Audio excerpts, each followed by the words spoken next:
Una de las explicaciones más simples acerca de la adquisición del lenguaje se la debemos al filósofo medieval San Agustín, quien sobre la base de sus propios recuerdos infantiles sostuvo que mientras los adultos nombraban y miraban las cosas, él miraba y recordaba el nombre pronunciado por los adultos.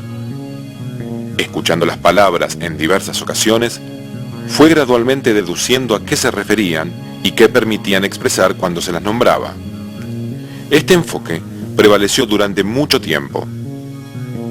Las explicaciones de los empiristas modernos se solidarizaron con las de San Agustín cuando definieron el origen de todo conocimiento humano.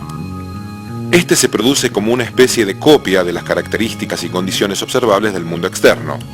De este modo, el origen del conocimiento lingüístico procedería del mundo externo. El enfoque empirista persistió en la psicología durante el siglo XX, bajo el predominio de las explicaciones del conductismo americano.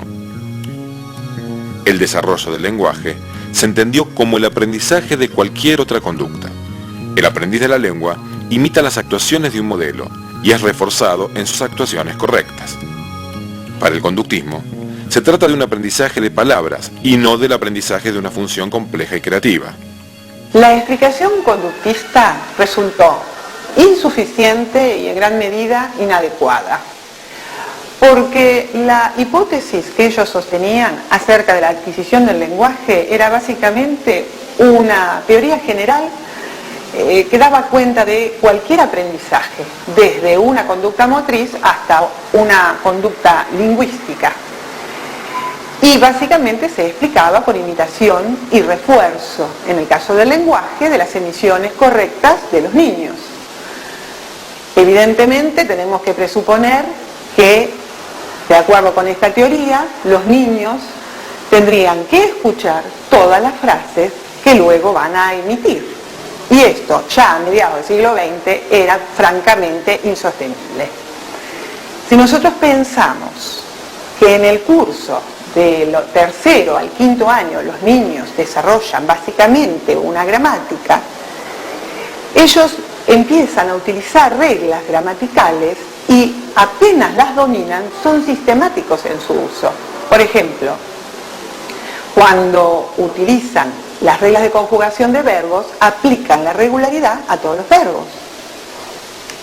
Entonces, estas regularidades ellos no las han escuchado de los adultos. ¿Cómo lo explicamos? Noam Chomsky introdujo un enfoque mentalista en la psicología del lenguaje americana, al considerar que los bebés no tienen preferencias lingüísticas y llegan a hablar cualquier lengua con la misma facilidad y en forma muy temprana, a pesar de la pobreza estimular. Postuló una competencia innata para la adquisición del lenguaje que afectó a los enfoques ambientalistas más extremos en psicología.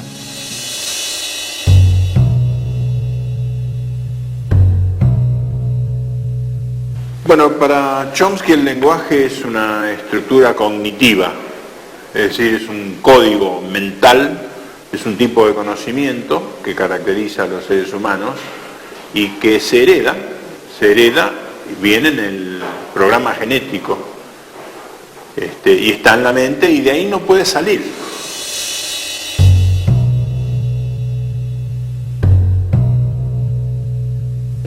La adquisición del lenguaje para Chomsky es una función de dos elementos.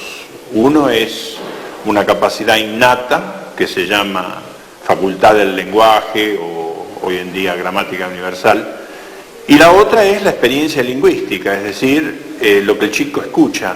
Si el chico escucha inglés, va a aprender inglés, si escucha español, va a aprender español. Es decir, que es muy importante el lenguaje que el chico escucha, porque ese lenguaje es lo que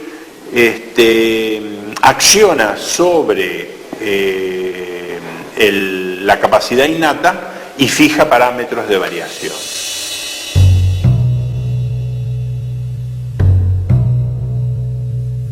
Sí, principios y parámetros son dos conceptos que explican los universales lingüísticos, es decir, lo que todas las lenguas tienen en común. Esos son principios, son pocos y muy generales, como las leyes de la física o de la biología. Y los parámetros que explican o describen las diferencias entre las lenguas, y son todos binarios.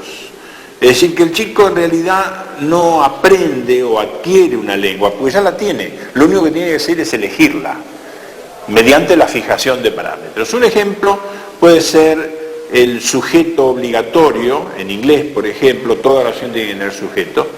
En cambio, en castellano, el sujeto muy a menudo se omite. Esa es una variación paramétrica. El chico sabe que en su lengua va a tener sujeto. Lo que no sabe es si va a ser obligatorio en todas las oraciones o si a veces lo puede omitir. Eso depende de la lengua que escuche.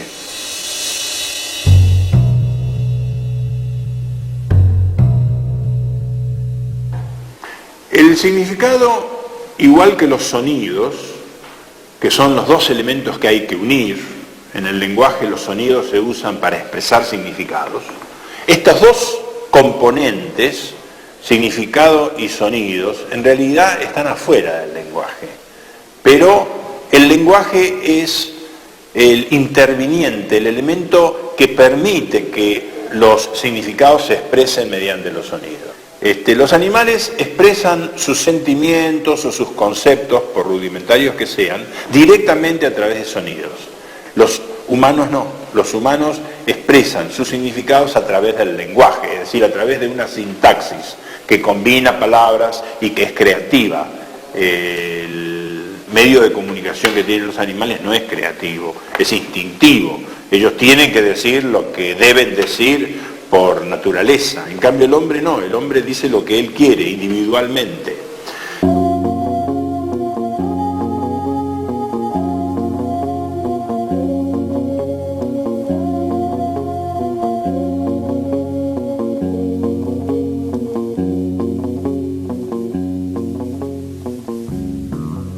Durante la década de 1920, emergen en la psicología la teoría psicogenética de Jean Piaget y la teoría sociocultural de Lev Vygotsky. Piaget está interesado en investigar cómo se construyen las estructuras cognitivas en el desarrollo. Vygotsky se interesa en el estudio de la mediación cultural en la promoción del desarrollo del niño.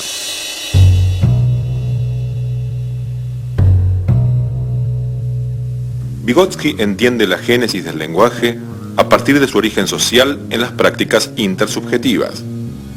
Tiene su génesis en dos raíces, una etapa prelingüística del pensamiento y una etapa preintelectual del lenguaje que comienza a atravesarse parcialmente en el curso del segundo año de vida del niño, organizando el pensamiento lingüístico y los significados socialmente compartidos. Su función inicial está al servicio de la comunicación o habla externa. A lo largo de su desarrollo, el niño discriminará la función intelectual de la comunicativa, que le permitirá una recursividad sobre su propia conciencia a través del habla interna.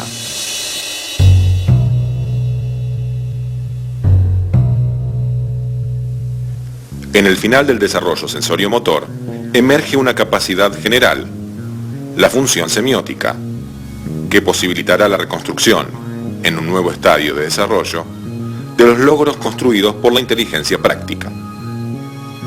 La función semiótica permite representar un objeto ausente, un significado, por medio de un significante diferenciado que solo sirve para esa representación. La misma se expresa en la imitación diferida, el juego simbólico, la imagen mental, el dibujo y el lenguaje. El lenguaje, como construcción social colectiva existente, es incorporado por el niño sobre la base de una función semiótica que ya se ha construido y que, a lo largo del desarrollo, potenciará el poder del pensamiento.